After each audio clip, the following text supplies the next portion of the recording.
জুলাই আন্দোলনে গুরুত্বপূর্ণ অবদান ছিল প্রবাসীদের। তাদের রেমিটেন্স শাটডাউনের মতো গুরুত্বপূর্ণ কর্মসূচি সে সময় চাপে ফেলে ফ্যাসিস্ট সরকারকে। মধ্যপ্রাচ্যের রাজপথে প্রতিবাদ জানাতে গিয়ে গ্রেফতার হয়ে সহ্য করতে হয় অমানবিক নির্যাতন। 1 বছর পার হলেও সংযুক্ত আরব আমিরাতের কারাগারে এখনও বন্দী 26 জন বাংলাদেশি। ফিরে আসা প্রবাসীদের অভিযোগ, বারবার যোগাযোগ করা হলেও বন্দীদের ফেরাতে সংশ্লিষ্ট মন্ত্রণালয়গুলো নেয়নি যথাযথ উদ্যোগ। মিজানুর রহমান মিন্টু ও শেখ নুরুল ইসলামের ক্যামেরায় বিস্তারিত জানাচ্ছেন জুমন সাদিক জাভলিন।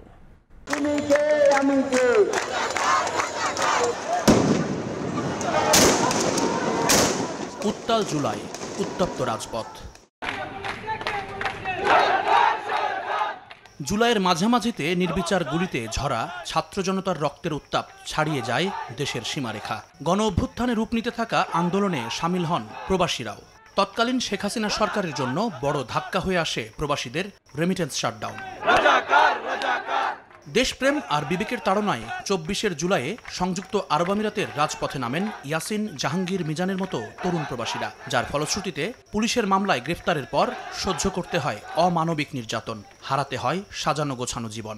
মন্ত্রীরা হাত জোর করে রেমিটেন্স পাঠানোর আহ্বান জানিয়েছিলেন, তারপরেও কিন্তু আমরা রেমিটেন্স পাঠাই না। কয়েকটা স্টেটে কিন্তু 19 জুলাই শুক্রবার একই সাথে কিন্তু আমরা এক একটা স্টেটে এক একজন নেমে গিয়েছি। আমার হাজবেন্ডকে কারেন্টে শক দেওয়া হয়, উল্টো লটকায় ওনাকে ঝুলন্ত অবস্থায় ওনাকে মারধর করা হয়। ওনার বাবা অসুস্থ, মা স্ট্রোক করছে, ওনার মা এখনো পর্যন্ত অসুস্থ। রিসেন্টলি আমি অসুস্থ হয়ে গেছি, আমি দুইবার স্ট্রোক করছি।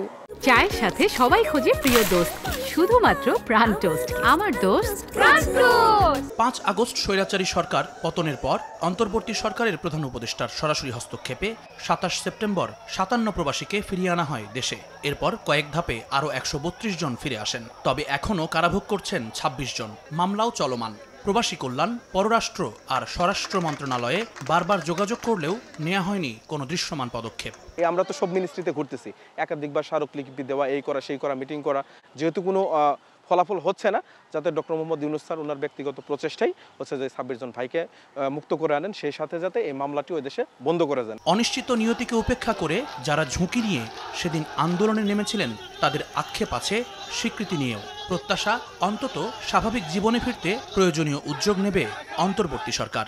আজকে সরকার পতন না হলে ভাই আমাদের জেলে পচে মরতে হতো।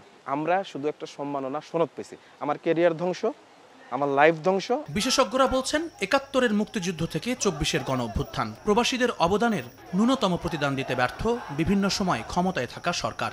যারা বছরে $30 বিলিয়ন পাঠায়, যারা এই রাষ্ট্রের অর্থনীতির ভিত্তি, 71-এর মুক্তিযুদ্ধ বলেন বা সর্বশেষ জুলাই আন্দোলন বলেন, সবসময় যে প্রবাসীরা দেশের জন্য ভূমিকা রাখার চেষ্টা করেছে, সেই প্রবাসীদের কিন্তু আমরা যথাযথ মর্যাদা পরের কথা, ন্যূনতম যে সম্মান সেটাও কিন্তু আমরা দিতে পারিনি। 2 আগস্ট প্রবাসী কল্যাণ মন্ত্রণালয় থেকে জুলাই আন্দোলনে ভূমিকা রাখা প্রবাসীদের জুলাই রেমিটেন্স যোদ্ধার সম্মাননা সনদ দিলেও আর্থিক অনুদান বা সহায়তা পাননি কেউ।